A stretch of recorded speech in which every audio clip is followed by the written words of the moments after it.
Bkwac आव गाजा गोमजायै बिटिआर गोरोबथा सान फालिदों। नोंथांमोना बयबो मिथिगौ दिनैनि साना बर' हारिनि मोनसे जारिमिनारि सान। दिनैनि सानाव थांनाय 2020 मायथाइयाव बर' हारिनि गेजेराव सरकारजों मोनसे गोजोन गोरोबथा जानानै थांदोंमोन। जायनाखि गोरोबथानि गेजेरजों बर' हारिनि जौगानायनि थाखाय गोबां गोनांथार दफाफोर मोनबोनो हायो आरो बे दफा बादिनो दिनैनि समाव बिटिआरनि सीमाया गफुरसिम बारायनायनि सुबिदाखौ मोननो हाबाय एबा मोनफुंबाय। जाय सुबिदाखौ बिश्नाथ आरो सनितपुरनि बर' रायजो राजाफ्रा गोबाव समनिफ्रायनो नेनानै दंमोन। बे खाबुखौ दिनै मोनफुंबाय। बेबायदिनो दिनैनि 27 जानुवारि बर'फोरनि बिटिआर गोजोन गोरोबथा जारिमिनारि सानखौ धेमाजि जिल्ला खौसेथि बर' सुबुं आफादनि गाहाय मावख'आव UBPO आरो बर' कसारी अनसाय गावहायुंआरि खुंथाय जथायै गाजा गोमजायै फालिनाय जादों। हाबाफारि बायदियै फुंबिलिनिफ्रायनो फिरफिला बिरहोनाय मुंख्लं खाम्फायाव बिबार बावनाय हाबाफारि मावफुंनाय जायो। दिनैनि सानखौ आङो गोथार सानजों लोगोसे गोजोनथाव मोनसे सानखौनो बुंगोन। बाथ्राया जाहैबाय खौसेथि बर' सुबुं आफाद आरो दुलाराय बर' फरायसा आफाद आरो NDB मोनब्रै हानजा लोगो नांनानै थांनाय 2020 मायथाइनि 27 जानुवारियाव जोङो बर'नि थामथि गोजोन गोरोबथाखौ खालामना लाना फैनो हादोंमोन। आरो बे गोरोबथानि गेजेरजोंनो बर' कसारी अट'नमास काउन्सिलाव दिनै दाफुंजाफैदों।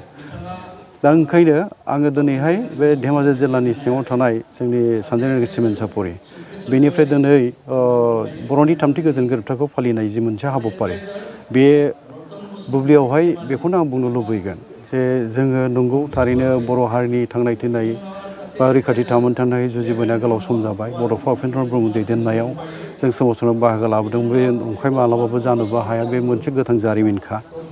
दा बे सोमावसारनायनि गेजेरजों गोबां सुबुंफ्राथ' जिउ बावलांनांदों। बेखौथ' आरो गोलावै बुंबावनो गोनां दं बायदि आं मोना।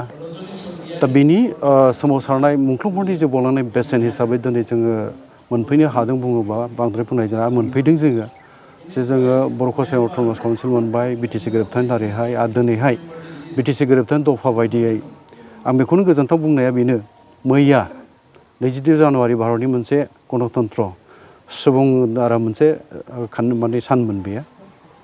दा बे सानावहायनो आसामनि गिबि मन्त्रि मानगोनां डक्टर हिमन्त बिश्व शर्माया फोसावदों जे जोंनि एकर्डनि जि दफा बेबायदियैहाय सानजाहा ओनसोला जोंना बर' रायजोनि ओनसोला बा BTCनि ओनसोला बारायनांगौमोन, बिटिआरनि ओनसोला बारायनांगौमोन। बेयो मैया फोसावबाय। दा लखिमपुर जिल्लानि सिमुलगुरिसिम सौफैबाय होननानै मैया फोसावदों। दा बे जोंनि थाखाय गोजोनथाव बाथ्रा। गोबाङानो रंजाबाय, रंजागोनबो। बेसेबा गोबाव नेबोनायनि मोनसे फिथाइ बियो बुंनो थाङोबा। आरो गुबैयैहाय सनितपुर आरो बिश्वनाथ डिस्ट्रिक्टआनो बर' सोमावसारनाय बर' रायजो आलादा रायजो नागिरनाय सोमावसारनाय बांसिन मुंख्लं जाजानाय मोनसे जिल्लामोन बुंनांगोन। बाहायनो 533 सुबुङा जिउ बावलांनांदों आरो खेबनै बावहाय जोंनि हारसा आरो बर'नि गेजेराव दांगा हांगामा जालांदों। गोबां सुबुङा जिउ बावनांनाया बे बाथ्रा। आरो न' बां सावजादों, सिलिंखार जालांदों, धोन सम्फथिफ्रा खहा जाजादों। जिउ रैखाथिनि थाखाय खारखुमानो गोनां जानानै खाथिनि अरुणाचल हाजोआव रैखाथि बादा लुनानै बेहाय थाहैनांनाय बेफोर जारिमिन, गोथां जारिमिन। दा बेनि गोबां सम जोंनि जुजिनायनि बा जोंनि गावखौ बावसोमनो हाबा मावबोनाय गावखौ बावसोमनो हाबा मावबोनाय फिथाइ महरै दा जोङो मैया गोजोनथाव रादाबखौ मोनबाय। बेनि थाखाय आङो गुबैयैहाय दुलाराय बर' फरायसा आफाद बै समनि मानगोनां आफादगिरि प्रमद बर' बिथां, लरेन्स इस्लारि बिथांमोन आरो लोगोसे दानि आफादगिरि मानगोनां दिपेन बर' बिथां आरो लेङाइ आफादगिरि खोरोमदाव बिथां, लोगोसे खनिन्द्र बसुमतारी गाहाय नेहाथारि बिथांमोननो आं साबायखरखौ बावगोन आंनिफ्राय। आरो लोगोसे NDB हानजानि मोनब्रै गुबैयैहाय रन्जन दैमारि मानगोनां बिथां, गबिन्द बसुमतारी मानगोनां बिथां, धीरेन बर' मानगोनां बिथां आरो लोगोसे सावरायग्रा बसुमतारी मानगोनां बिथांमोननोबो आं आंनिफ्राय साबायखर बावगोन। लोगोसे बे गोरोबथायावहाय खौसेथि बर' सुबुं आफादनि जानानै आं आरो आंनि गाहाय नेहाथारि अनिल बसुमतारी बिथां जोङो बावहाय बाहागो लानो मोनदोंमोन गोरोबथानि सानावहाय। दा गासैबो बे जोंनि जुथायै नाजानायनिनो मोनसे फिथाइ होननानै बुंनांगोन। दा बे जोंनि गोजोननाय लाबोबाय। दा मावनांगौआ गोबां दं, चेलेन्जेस गोबां दङ। बे चेलेन्जेसफोरजों जों मोगा मोगि जानानै सिगांलांनांगोन। दा जोङो मोनबाय। मोननायनि उनावहाय गावखुंथाय मोनफैनायनि उनाव बे गावखुंथायाव जि रांफोर हरो बे रांफोरखौ रायजोनि मोजांनि थाखाय बोरैहाय जोङो मोजां खामानियाव बाहायनो हायो, मावनो हायो, बबे आयदानि सायाव बबे बिफानखौ जों बोरैहाय गोनांथि होनानै खामानि मावगोन, बे जोंनि गेजेराव रायलायनायनि गेजेरजों जों मावलांनो नाजालांबाय थागोन। नाथाय दा नैबे समाव जोङो जोंनि बर' कसारि अनसाय गावहाय खुंथायनि गामिखौ दाबो सरकारा फोसावथ'वाखै सरकारा फोसावैनि जाहोनाव जोङो बियाब दानो हाथ'वाखै बियाब दानो हायैनि थाखाय जोङो बिसायख'थि खुंनो हाथ'नाय जायाखै बा बिसायख'थि खालामजायाखै जेब्लासिम जोङो बर' कसारि अनसाय गावहाय खुंथायनि बियाब दानानै मोनसे बिसायख'थि खुंनानै आबुं मोनसे खुंथाय दाहैनो हाया अब्लासिम जोंनाव रां बावजायाबा गोबां फैनाय नङा बिदि सामलायनो आन्था एसे हरगोन दाथ' जोङो 13 कौटि 50 लाख रांल' मोनो जोङो नायनांगौ जायो धुब्रीनिफ्राय सदियासिम आरो बराक भेलि जोंनि बिदा फंबायफोर दङ रियां ब्रु होननाय बे हारिफ्राबो जों बर' फोलेरनि मंगलिया फोलेरनि बिसोरबो जों दा दंफायो दा बिसोरखौ बेखिनि रांजों नायनांगौ एसेबां गोरलै नङा दा ओंखायनो जोङो लुबैनाय रायजो राजा जोंनि सायाव जि मोनसे मिजिं दं रायजो राजा जोंनि सायाव जि मोनसे लुबैदों बेखौ जोङो मावना होनांगौआ बे एसे रांजों बियो गोजोनथाव मालाबाबो जानो हाया ओंखायनो बेनि थाखाय जों खौसेयै हाबा मावलाङोबा सरकारखौ नारसिननांगोन सम सम आरो जोङो नारसिननायनि गेजेरजों जोंनि मोननो गोनां खाबुफोरखौ जों आदाय खालामना लानो हानांगोन ओंखायनो जेबो फाराग थानो नाङा बर'आ सोमावसारनायजों गोबां सम जोङो बाहायबोबाय खहा खालामबोबाय समखौ फरायनायनि बाथ्राखौ बुंनो थाङोबा दिनै फरायनायनि सम फैबाय दिनै खामानि मावनायनि सम फैबाय बाथ्राया बेनोखा रोखाखा जों बयबो साग्रिद सांग्रांबो जानांगोन आरो मोनथिनानैबो लानांगोन बुंनांगोन जोङो दिनैनि मुगाया टेक्न'लजिनि मुगा बेसेबांबो एडभान्स जानो हमबाय गोदान सोदोमस्रिनि बारा जोंनि मोदोमाव नांबाय आरो बे मुगायाव जोंहा आलादिना थानाय सम नङा बियो गाव गावखौ दानो थाखाय गाव गावखौ जिउनि थांखिखौ जाफुंहोनांगौबा दिनैनि मुगाखौ आं बुंनो लुबैगोन बे गोनोखोनि बादायलायनाय मुगायाव जोंनि माने बुंनो गोनां बाथ्रा बेनो बा जोङो रोखा जानांगौ बाथ्रा बे दिनैनि मुगाया आं बुंगोन गोरों सुबुंफोरनि मुगासै मावथि सुबुंफोरनि मुगासै आरो बेखौ जोङो जुदि गोसोआव बा जोङो बुजिनो हायाबा बेवहाय जों गोरोन्थिजों मोगा मोगि जानांगोन जेंनाजों मोगा मोगि जानांगोन आरो जोङो जोबनायाव जिंगा सिनायनि अनगायै दुखुल' मोननांहैनायनि बागै जेबो जानाय नङा ओंखायनो मावथि जानांगोन गोरों जानांगोन आरो जाय सुबुङा गोरों जाबाय मावथि जाबाय बेहा बिखायाव गोहो फैयो आरो जायखिजाया जेंनाजोंनो बे मोगा मोगि जानो गोहो मोनो नाथाय जेब्ला नोङो मोनथिला जेब्ला नोङो बुजियाबो मोनथियाबो रोङा अब्ला नोङो इनफेरियरिटि कमप्लेक्सआव माबा मोनसे गोनो गोथो जेबोखौबो रोखा बुंनो हाया जेखौबो रोखायै माबा बुजिनो हायैनि जाहोनाव नोङो गावखौनो माने भुगिनांबाय थागोन गोसो सिङाव दुखु मोननांबाय थानाय बेफोर जायो नाथाय जेब्ला नों गोरों जाबाय नोङो मावथिखाबो नोंनाव गोहोआ थाखागोन नों जायखिजाया जेंना फैयाथों मानो बेजों मोगा मोगि जाना सिगांलांबाय थानो हागोन बेखौ जों फोथायनो हायो ओंखायनो मुगाया दिनै जेरावहाय जोंखौ थोनबाय हुसियारि होबाय ओरैनो जिरायनानै थानाय सम नङा दान्दिसे जिरायनानै थानाय सम नङा बयबो बावहाय हारि दानायनि खामानियाव जों मोजां नाङो बर'नि राजखान्थिया गमामायैनो हारि दानायनि राजखान्थि नेहाद एखुथा गावनि मुलाम्फा नागिरनाय बे सम नङा बड'फाया जे सिमां नुदों बर' रायजो जा जोंनि मुंख्लंफ्रा जाय थांखि मिजिंजों जिउ बावलांदों बेखौ जोंहा मावफुंनांगौआ जोंनि बिबान ओंखायनो बेनो बाथ्राया बड'फानि जि मोनसे सिमांमोन बा जोंनि मुंख्लंफोरनि जोंनि रायजो राजा आइ आफा बिदा फंबायफोरनि जि मोनसे सिमां बर' हारिखौ बुहुमाव मोनसे गेरेमसा जौगासार हारि दानायनि बे दाबो जाफुंजोबाखै आरो जोंनि बर' सुबुंनि गेजेराव मोनसे गिदिरथार आंखाल दं दाबो बे जाहैबाय सुबुं धोन हिउमेन रिसर्सआव जों दाबो आवगायनो हायाखै आं बुंबोबाय थादों सम सम मिथिं माथाङाव बुंदों आङो जे जोङो दिनै दाबिनो रोंबाय संबिजितनि मोन्थाय नागिरनो रोंबाय नागिरबाय जों मोनबायबो जों दिनैहाय नाथाय दिनै मोनखांनायनि उनाव सामलायनो थाखाय जोंहा मानसि गैया जोंनि मानसि गैया गोरों मानसि गैया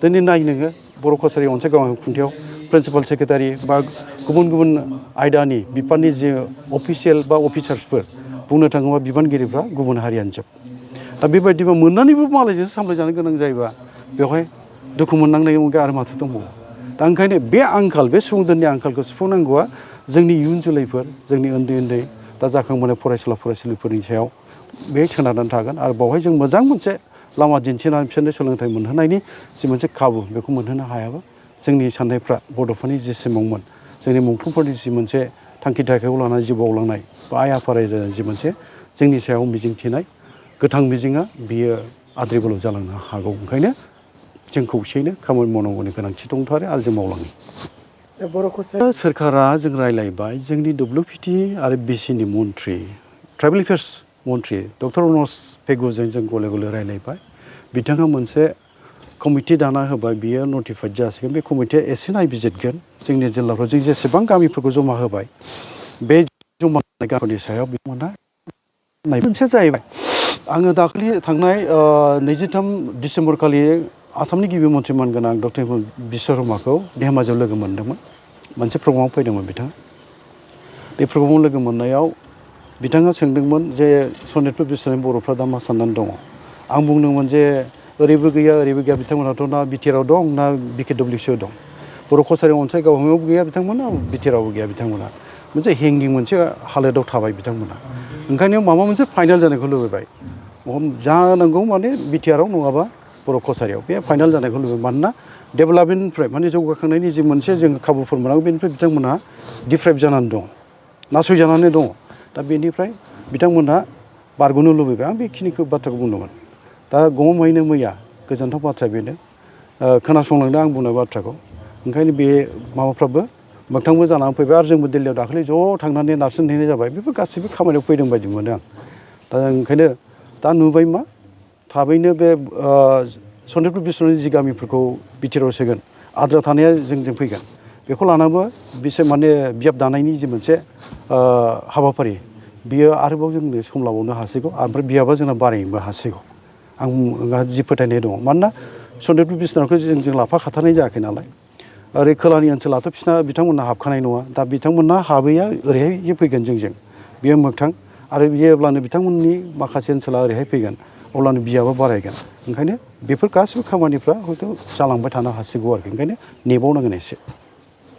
दिनै जिहेथु 2020 मायथाइनि 27 जानुवारियाव जिथु थामथि बर' गोजोन गोरोबथा जालांबाय, दुलाराय बर' फरायसा आफाद, एनडिपिनि मोनब्रै फ्रेक्सन आरो खौसेथि बर' सुबुं आफाद इउबिपिनि गेजेराव बे दिनै 3 बोसोराव आगान होबाय। बे 3 बोसोरनि बोसोरारिखौ जोङो सिमेन्सापुरनि सानजारि नोगोर बे जोंनि हेडक्वार्टाराव खुंदों। बे जायगानि गुबुन गुबुन आफादफोरखौ दुलाराय बर' फरायसा आफाद, आइजो अनसाय आफाद, बर' थुनलाइ आफाद, XBLT, सारेन्डार, एनडिपि, गुबुन गुबुन जोंनि बर' माहारियारि आफादफोरखौ ज' लाफानानै जोङो बेयाव बे हाबाफारिखौ खुंदों दिनै। जोंनि खौसेथि बर' सुबुं आफादनि फिरफिलाखौ बिरहोनायनि उनाव जोङो बड'फानि बिबार बावदों। बड'फानि बिबार बावो जोंना बर' कसारि वेलफेयार अट'नमास काउन्सिलनि गाहाय मावफुं सोद्रोमा मानगोनां मिहिनेस्वर बसुमतारी बिथाङा। बेजों लोगोसे मुंख्लंफोरखौ बावो, बिबार बावो जोंनि बर' कसारि वेलफेयार अट'नमास काउन्सिलनो लेङाइ गाहाय मावफुं सोद्रोमा रमिय' नार्जारि बिथाङा। आरो दिनै जिहेथु बेनि उनाव जोंहा दाख्लैसो गुवाहाटियाव जालांनाय 5, 6 आरो 7 जानुवारियाव जालांनाय, बेयाव जोंनि गोजाम आफादखौ सिमफायनानै गोदान आफाद दादों। बे गोदान आफादनि दिनै मोनसे समायखिरा लानाय हाबाफारि दं। बे समायखिरा हाबाफारि लानायनि उनाव जोंना मोनसे गेवलां मेल जागोन। बे गेवलां मेलाव थामथि बर' गोजोन गोरोबथानि जेবিলাক दफाफोर दङ, बे दफाफोरनि सायाव जोंहा सावरायनाय मोनसे लादों। आरो जों नोंथांमोननि गासैबो चेनेलनि जुगै आं भारत सोरकार आरो आसाम सोरकारखौ मोनसे गोजोननाय बावनो नागिरदों। मानो होनोबा जोंनि बिटिआर सुक्तिनि जिथु थाद'ना थानाय, दफा थाद'ना थानाय 3.1 मथे जिथु बिटिआरनि सिमा बारायनाय, बे सिमा बारायनायखौ मैया जिथु मानगोनां आसामनि गिबि मन्त्रि डक्टर हिमन्त बिश्व शर्मा बिथाङा सनितपुरनि गहपुरसिम जिथु सिमा बारायबाय, बेयाव जों खौसेथि बर' सुबुं आफादनिफ्राय रोजा रोजा साबायखर बावदों आरो खोब गोजोननाय फोरमायदों भारत सोरकार आरो आसाम सोरकारनिसिम। आरो आद्रा थानाय जेब्ला दफाफोर दङ, बे दफाफोरखौ मावफुंनो थाखाय जों भारत सोरकार आरो आसाम सोरकारखौ जुथायै जों नारसिनबाय थादों सरकारखौ। आरो जों खावलायदों सिगांनिफ्रायनो, जुदि जोंनि गेजेराव जोंनि माहारियारि आफादफ्रा जयै थानानै जुदि गभर्नमेन्टखौ प्रेसार होयोबा गासिबो दफाफोर थानाया जाफुंगोन होननानै जोंहा मोनसे फोथायनाय दं। मानो होनोबा जों खननै खनथामसो जों थांबाय, दुलाराय बर' फरायसा आफाद, खौसेथि बर' सुबुं आफाद, एनडिपिनि माखासे फ्रेक्सन जों थांनानै भारत सोरकारनि जिथु नखर बिफानाव नर्थ ब्लकआव थांनानै जों खननैसो रायज्लायहैबाय आरो सरकारखौ नारसिनबाय। आसाम सोरकारखौबो जों गले गले नारसिननाय जाहोनाव बेफोर जाफुंदों होननानै जों फोथायो। आरो इयुननि जेब्लाक दाबि दावहाफोर दङ, जेब्लाक जोंनि जाथिनि जेंना जेंथोफोर दङ, जों गासिबो जेनेबा माहारियारि आफादफोर जेसेबांफोर दङ जयै थानानै गभर्नमेन्टखौ नारसिनबाय थायोबा गासिबो दफाफ्रा जाफुंनायजों लोगोसे जोंनि गासिबो बर'नि समयसाफ्रा जोबस्रांगोन होननानै जोंहा खौसेथि बर' सुबुं आफादनिफ्राय फोथायनाय